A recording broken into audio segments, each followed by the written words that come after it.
Hey, and welcome to Matt and Jess TV. I am Matt And I'm Roast. Jessica Bun Bun. We are here with our latest edition of Big Brother 28 live feed spoilers. Mhm. And what a last 24 hours it has been. This is the craziest live feed action I think we have seen in a very long time. Yes, this is getting very messy. We have fights, we have fake fights, we have drama around vetoes, we Yeah, have people telling other people about their powers, like the most just like bonkers jaw-dropping thing. And I mean, we'll surely talk about it, is that, Mallory and Melody have this punishment, and we could do this whole spiel about, of course, the newbies don't get a power, blah blah blah. It's like that's not even like one of the three top stories at this point. no, it's not. I mean, there's fights aplenty. Yeah, and all of this is in the aftermath of course, not only Head of Household Lala's nominations, Yep. but everything that happened with the rogue votes that took place about Lyrics eviction, and it's like all these little things are just spiraling and spiraling from that. Absolutely. Those votes have caused so many problems for now 2 days. Yeah, and it's gotten to this point where I don't actually know how many people in the house are really playing great right now. I mean, your guy Drew is doing a great job, but I think a lot of that great job is he's just kind of chilling. He's just not a part of a lot of the drama. And I think for right now, that is a great move. That is the way to play it. He was just on the block. He doesn't know exactly how much danger he was in. But after you're on the block, you do want to kind of try to chill out just a little bit. And if other people are having big fights, perfect. Then Yeah. sink into the background a little bit. You can come forward later. Yeah, just be there and listen to the aftermath. Get some Yes. popcorn, whatever else you need. But all right, we have so much to get into Mhm. here. But before we do, be sure to join our YouTube memberships because we have a brand new Big Brother exclusive video there Yep.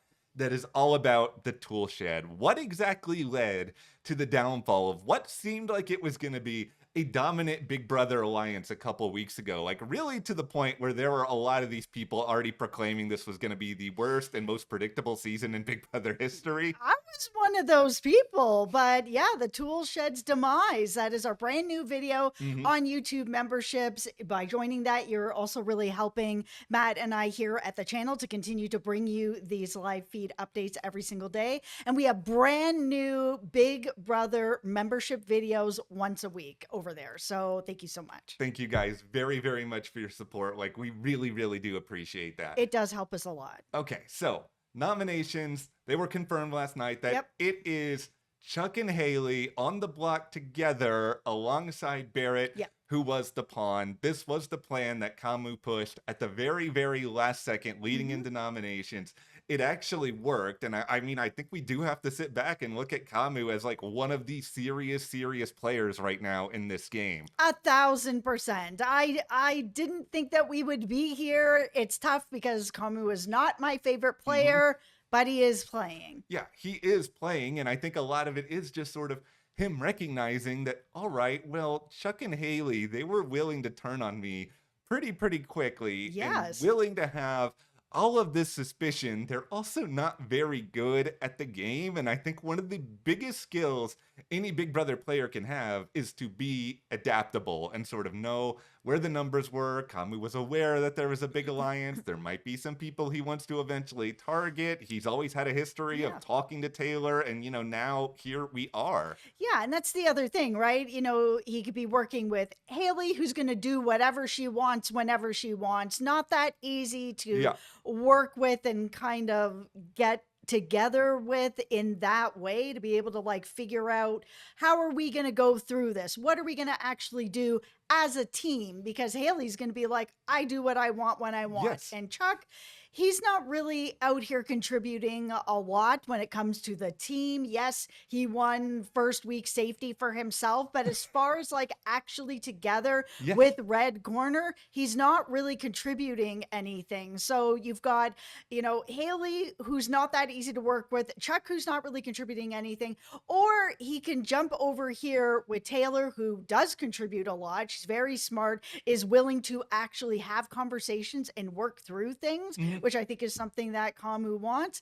And right now, Lala's the HOH, and she is someone who is willing to listen Yeah. to him on how things might be able to work out so that they together can make some moves. It just feels like for Kamu with the red corner, nobody's really listening to him. He doesn't have any of these conversations. They go nowhere. Yeah, Kamu is just going with the flow of the game at this point and using his history with people to his advantage. I think what's going to be very Yes. interesting is, what happens with him after the veto ceremony. Like maybe Mhm. we'll get even more clarity on some of what he is thinking about. But I think a very couple of important words to us to consider throughout this video are emotional context in terms of what is going on with Haley and Chuck, where I think we can sit back and feel like, okay, they're pretty unlikable players a lot of the time. Like they've Mhm. created huge issues for themselves. They haven't spoken that nicely to people. They've been condescending and all of those things.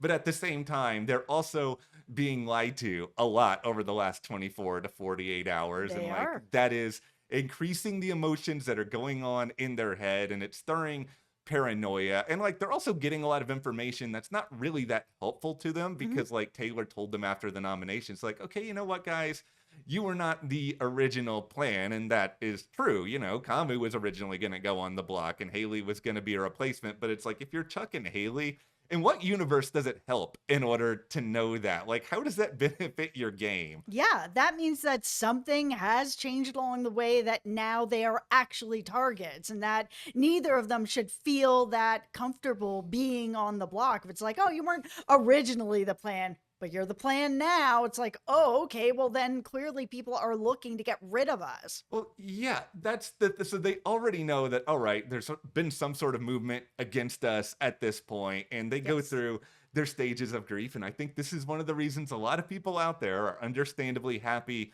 to see them go, is that Haley tries to do the whole, oh, I have a great life outside the show. I don't really need this. This is so hard. Chuck starts going into the, I don't really watch this show that much. He's kind of giving this whole, all my friends think this show is lame sort of spiel that's going on. Then why are you here? Yeah, that's Chuck has been like complaining also about super fans for a while. It's like, gee, Chuck, I wonder why most of the Big Brother fandom does not like you. The only things that you've really expressed on the feed so far is how you think super fans are lame, and you're working closely with somebody that nobody in the fandom really likes. Listen, it's tough because sometimes you get people that don't watch the show, that are like Yeah. brand new, like Paul first season, who comes in, they're like, I kind of don't know this game. I'm not really watching this show. But then they end up doing really well and they kind of find their footing and start to enjoy playing the game. And so that's great. And I love that. But here, Chuck is not doing that. He's just No. like, oh, this show is lame. I didn't really watch it before. Why are you here? Well, so I think what all of this emotional context leads to is that I think Kaylee wants to feel like she is some part of a noble crusade, if you will, where, Wrong show. yeah, Wrong show. wrong. It's just like, This is a house built on lies. it is a house built on lies. So like, I mean, at first she's just like, you know what, maybe Chuck, maybe I can do something to help you out in the game with the veto. Maybe it's like, I don't know what my own future is gonna be. Like she's trying to Oh do my God. all of that whole thing, but then Self-evict. yeah, this all leads to, of course, suspicion, because Kamu is trying his best to play dumb after everything that happened, act like he's not a part of throwing them under the bus or whatever else. So like there starts to be this cover story that forms that, all right, maybe Kamu is actually the replacement nominee, and this leads to what has to be one of the dumbest plans I have ever heard originate from any player in the history of Big Brother. Yeah.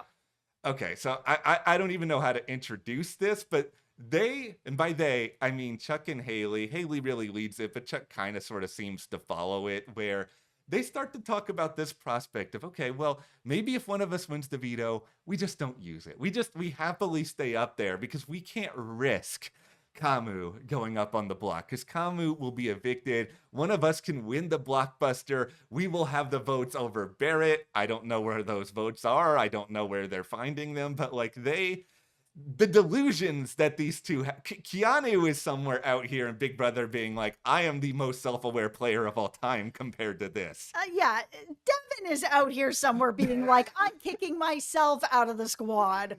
It is it is just out of my mind that they would ever propose these sort of ideas. And I mean, I know some of it is that they've been Oh my lied to. God. I know some of it is they don't know the game all that well. They're putting way too much stock into an alliance that doesn't really exist. Like they should know just by the number of people that voted on their side on this past eviction that not everyone is with you anymore. It Right. doesn't matter who's lying, not lying, like really telling the truth here. Yeah, at this point, the votes are the votes. If you were not part of those votes, then the other side has lied to you. Your own alliance has lied to you. You guys just need to fight to stay. There are two chances here. One of you can win the veto, the other can win the blockbuster. And if Kamu ends up going up, oh, wow, this is life changing money. Like, that's great that you're like, oh, my life is great outside this. You don't need life changing money? Then get out. Yeah, there's a lot of people who could bring back Ashley who talked about how broke she was pre-show. Like there's Yes. a lot of different I options. love it when broke people are on the show. I'm broke people. I'll be on the show. I need money. It makes it a lot less fun. I mean, that is one of the reasons why, nobody wants to necessarily see like everyone against two people or watch two people be No. isolated. Like that's not fun, but it's also just like I want to watch people enjoy playing Big Brother. And it's just like these two people have complained. Haley in particular has never been happy anytime this whole season, like including when she's been in power. Okay. Continuing on the emotional context. So Chuck is already upset in the aftermath of this nomination because he wasn't told about it in advance. And, some people are. He feels like Lala lied to him. So once again, they're feeling lied to. Lala tries to defend herself and was just like, there wasn't enough time to go and tell you, which I actually do think is true. That's true. I think so. Yeah. So like Chuck's got to figure out a way to get over that, to try to get to the other side of that. But this is what makes this entire situation all the more hilarious is that in between coming up with this plan that, okay, Kamu, he can't go home. We can't run the risk of him going on the block. They start to sit down and their eyes open a little bit and they're just like, you know what? Maybe Kamu didn't lie. Maybe Kamu actually did vote on our side and we created this entire mess for ourselves for no real reason. Absolutely. This is the truth. This is what has happened. You guys created this mess and now you are sitting in your mess because Kamu has pulled the chute. He is now over here working with the other side of the house. You guys are on the block because you didn't trust him. The three of you were riding together since the beginning, and all of a sudden you're going to trust people that you've been working with less time than Kamu. Like, well, none of this made any sense at all. No, it never really did because like he has been with them from the very beginning. And I know Chuck and Haley, they've rolled around names in their heads of possibilities as to, is this person telling me the truth? Yeah, Kamu, Angela, Dee, Yash, but it's just like of that group, Kamu should be the person you trust the most because it's like you've had such a long relationship. So they try to think that, all right, maybe we can get this Red Corner band back together, guys. It's all going to work out fine. No, listen, once weird things are happening and trust is building up and it's like the conga line of death is like coming through the house and you Traders fan know what I'm talking about. Yes. It's all of a sudden it's like, let's have a conga line. Okay, something really weird is going on here and we can't trust this. No. The trust is broken here already. Like, yes, you can repair some things, but not at this point. It's just, come on. It was the three of you. Of all the people you're not going to trust, it's Kamu. You're not getting him back. No, you're not. I He mean, has other options. he has other options. And I mean, the other thing is, it's like, even if he really wanted to, he has sold these two out to an Yes. extent where if he tried to flip back to them, at the very least, if he did it this week, he's going to lose everybody else. Like, they're never going to believe him again after he No. went through all of this. He's out. I believe it. I think he's out. It's going to be very hard for him to go back to that. And why would he? As I sort of laid out, he's got Chuck, who's not really participating that much in this alliance, and Haley, who's really difficult to work with and is just going to do whatever she wants whenever she wants. Or he can stay over here working with Lala and Taylor, who are both, intelligent women who are willing to actually talk things out and be like, hey, what about this? And bounce ideas off of each other. And that's what you want in an alliance, are people you can work with together. Speaking of conga lines, let's conga line over here to Angela, who may be joining the conga line of death at some point, because Angela's, and even D, and I love D, he's a great player, but She like is. their gameplay has been messy to borderline disastrous at times over these past 24 Hmm. hours. Angela, for some reason, she struggles with the idea that Big Brother, as you have said, is a house built on lies. It's hard. You don't have to have a guilty conscience, but like she allowed herself to just spiral and spiral with struggling about the idea of, I'm telling all these lies, I was close to Haley, what's going on? And like there are specific symptoms that Angela exhibits when she's feeling overly upset about a Hmm. situation.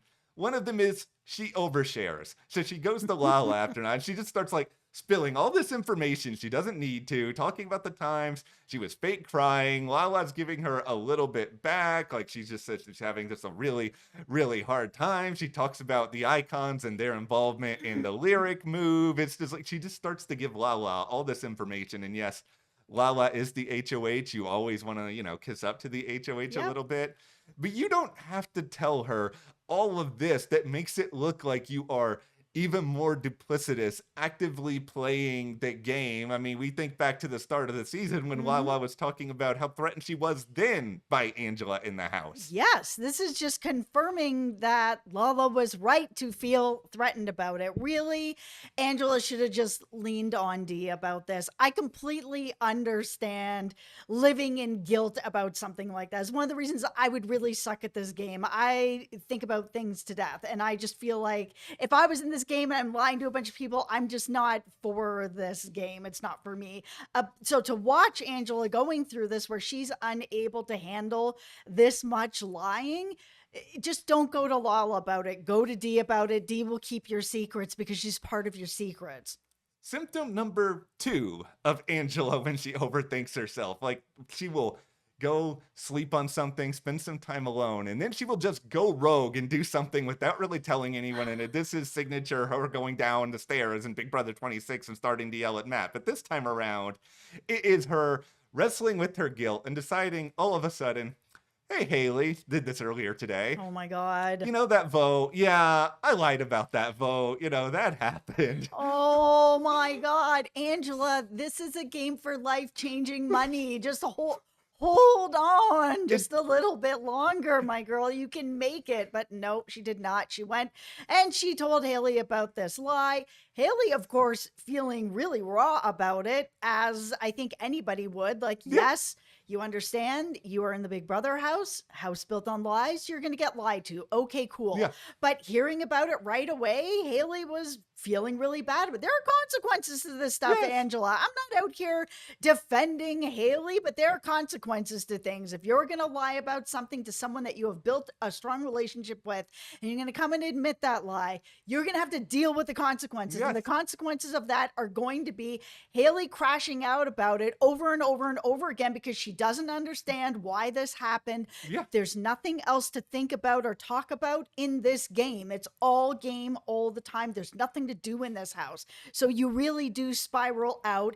And it's just relentless where Haley is just like over and over, like, I can't believe you do this. You do me dirty like this. To where Angela's finally at this point pissed about it. Yeah. And it's like, these are the consequences of your actions. You didn't need to tell her. Yeah, and if you're gonna tell a lie like this, and I'm not advocating lying, but if you are going to lie, you have to commit to the bit. You Like have at the to be very okay. yeah, Yeah. you have to stick. Like this is the thing with D. Even if paranoia is starting to spiral around D, like D is trying to hold on to dear life for this lie, and I think she knows that like the moment you come out and publicly say it and have to explain yourself, like we'll get into this a little bit more with D later, but like this is where you do get yourself into a little bit of trouble because people have so few examples of actual examples of trust building in the Big Brother Right. house, especially when you've been in a dominant alliance, that you need to have these actions back up everything you're saying. For Angela at this point, that's not happening. And I think one of the things Haley is really, really stuck on is that they do develop a personal relationship with Yep. each other, and that Angela's going into the diary room shouting out Haley's family, like they think that they have like all this personal bond. Angela thinks that can be separated, that she does care about Haley on a personal level. But when you're playing the game, it's like, are you really going to sit back and think about it that way? No, because besides, of course, playing game, Yep. all that you're doing in there is building personal relationships. You're building friendships and connections with people. And that is why this game is so hard. It's very difficult to actually separate that stuff. So while I understand what Angela is saying, where she's like, hey, this part is game, but I do still care about you, it's really hard to separate that. I'm a Pisces. I don't believe in that. If I'm in this game and I'm close to you and you're lying to me, we're burned. That bridge is burned and it is lighting my way forward. Yeah, well, now, speaking of light, I think like Haley is trying to find the light forward for herself in this game now, because it's like, okay, I know who one of these people who lied is, but who is the other? If I'm gonna trust Kamu, then it's like, okay, my possibilities are narrowing down here. Is it D? Is it Yash? Like, what is happening? Could they both be rogue votes? But while all of this is happening, what Haley and Chuck do not realize, and this is where this all gets really ridiculous, is it's just that D, Kamu, and to some degree Yash, they decide to start taking it upon themselves. The stage fights, the stage arguments, to create all of this chaos around themselves because they want to continue to indulge Haley and Chuck in this delusion that they do not have to use the power of veto, that like Kamu could be in real big trouble. So they just keep feeding into it, leading up to this situation where they all have to get into the gym together. This is basically the whole tool shed minus Rick Devens to hash out a lot of the issues. And then Yash, for some reason, is also there, which leads to, I don't know if Angela was fully even acting when she said this, but it was hilarious. She's just like, why is Yash here? And just the look on Yash, like the entire gym fight, I don't know how much of this they're going to put on the show, but this is just like pure platinum level cinema here. It really is. It was wild. Like the amount of guilt, there was like so many guilt trips that were being thrown on Angela and to some extent other people by Chuck, by Haley,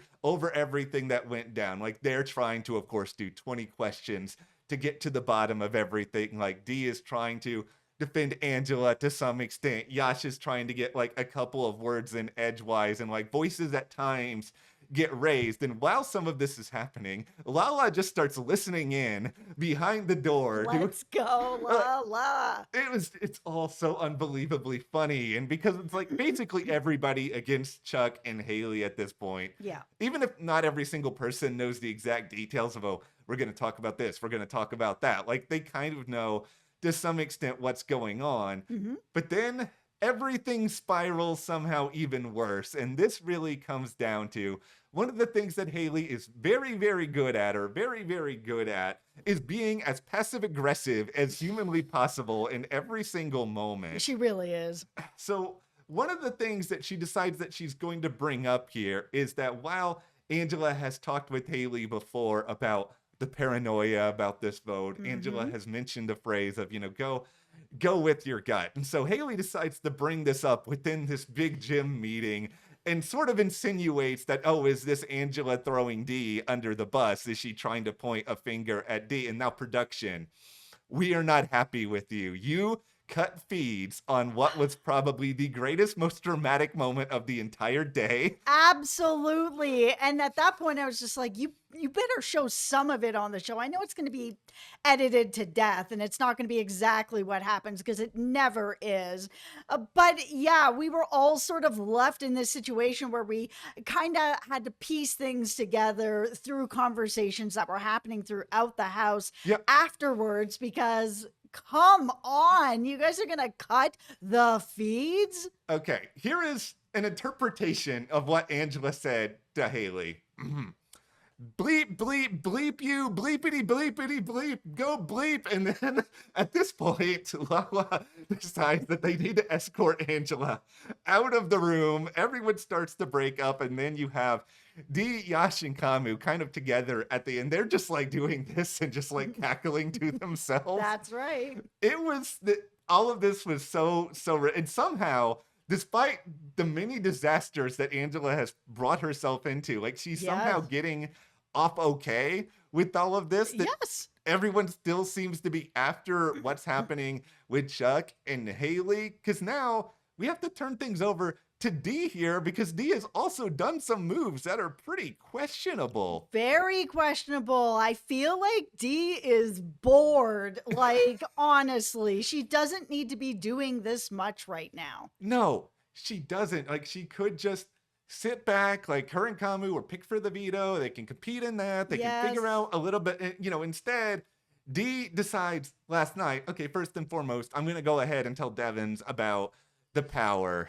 Yes, I was surprised, but not surprised. I feel like she was kind of cornered at this point with Mallory and everything that was going on there because she's got a punishment. Yeah. That was kind of like, okay, well, it's going to end up coming out. She ended up telling Devins, and it seems like Devins took it as well as he was going to take it. I mean, Yeah. I feel like Devins is a really smart guy, so I'm sure he's filed that away for later to kind of be like, okay, I see. So you did tell me about it, but you told me about it later because you kind of had to. Well, yeah, and like she's trying to downplay it, just being like, don't worry, it's a lame power. It's not something, and yeah, she's right. It is kind of a lame power, but it's not an excuse. And it's like you said, Devins is still gonna circle around with this. Absolutely. Like, I understand that Dee wants to have a couple of things that are for her resume so that if she is sitting at the end with Devins, that she can say, this is what I did differently to get myself to the end of the game than Devins. Devins shared his power with me. I didn't. So then I used my power in this sort of way.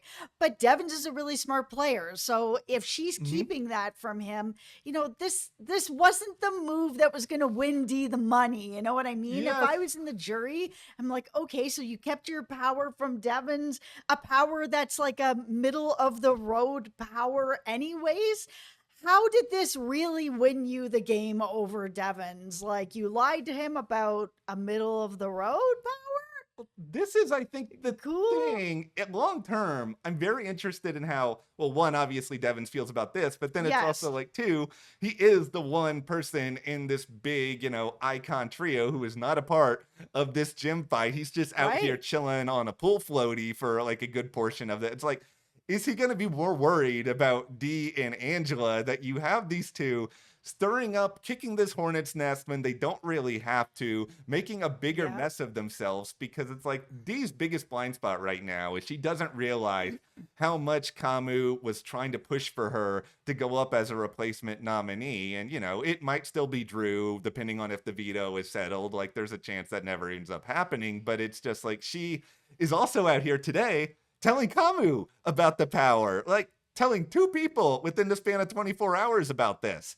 She just did the most with helping to break up everything of their alliance with the Red Corner, set them all up, put them Yeah. in the clown car, have them driving around. That includes Kamu. Yeah. Then all of a sudden, now you're going to go and tell them about the power. My tinfoil hat is just because Kamu is kind of over here with Lala and Taylor now, that Dee has probably noticed it as other people have it. They are having conversations and is a little bit worried about it to be like, okay, well, if he's over here chatting with them and we've got Haley and Chuck on the block, okay, then maybe there is a little more influence going on over there. I have to smooth things out in some kind of way.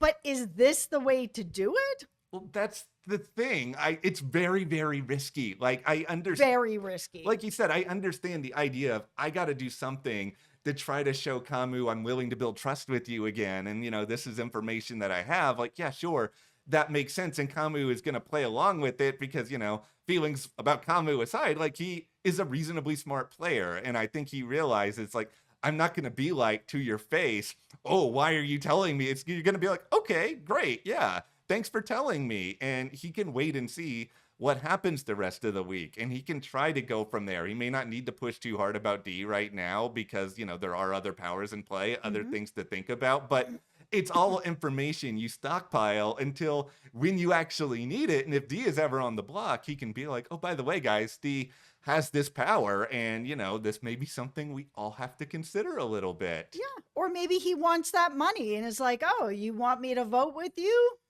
It'll cost you $5,000, D. Like, that's how I would be playing. I'm there for the money. All right, so a few more odds and ends here. Like entering the veto, like it very much did seem like, all right, the plan here is just that we all want nominations to remain the same. Like Lala has proclaimed it. She wants one of these two gone this week. She wants the Yes. other one gone next week. You know, Yeah. nobody seems to want Haley in jury. And, you know, I'm not a Haley fan, but we all have to admit it's good casting to have somebody who is like this antagonistic towards a lot of the other people in the game. I agree. And I mean, if she's going to end up in jury, I'm looking forward to those questions at the end. Oh, it's going to be really, really good. So, other things worth noting here. Devon's, like we said, has been off feeds for a little bit today, Yeah. but since you are a chief Druther, he's still worried about Drew. And like this, No. he's just like, oh, Drew's back to doing the old Drew things. And, you know, it's like, what are the old Drew things here? What did you expect? Yes. Of course, he's going to continue chatting up, Melody and doing all the things that he's normally doing. He was doing it before. He Yes. doesn't know that he was in any danger. He doesn't know, he wasn't saved by you guys. He saved himself. Yeah. He doesn't know that there was any kind of problem. Devons, this is now on you to go and have like a more honest conversation with him. Yes. To get him to stop. If it's a problem, use your words and make it stop and just be like, listen, I understand you've got these friendships going on. I'm not telling you who to be friends with or not friends with, but just so you know, this is the way it looks, and let Drew make some decisions. I just think ultimately Drew's just trying to have a good time right now. I agree. And a lot of it kind of comes down to the fact that Melody and Mallory in particular, like they've been in a very, very precarious spot almost the entire season. Yep. This is really the first week that they've had any sort of breathing room. Like, ironically, they're having to do it in these Adam and Eve costumes from BB16. And well, the other thing is Drew's a really young guy and Yeah. they're young too. They're all sort of in the same age group. So it makes sense that they're all going to be hanging out and chatting. Does it mean they're all working together? No, it doesn't. But it makes sense that they were going to be all hanging out together. If I'm in this house, I'm probably hanging out with people like a Devons or an Angela or a Lala, the people who are a bit older. It's the last thing I gotta say here. Grodner, the Adam and Eve punishment. I agree. Listen, if I'm in the house, I don't want to have to walk around in skimpy clothing for like 48 hours. It's just sort of like, even I am a layer guy. I will walk around here in like a jacket, sweatpants, even if it's like 95 degrees outside. Like, That's the truth.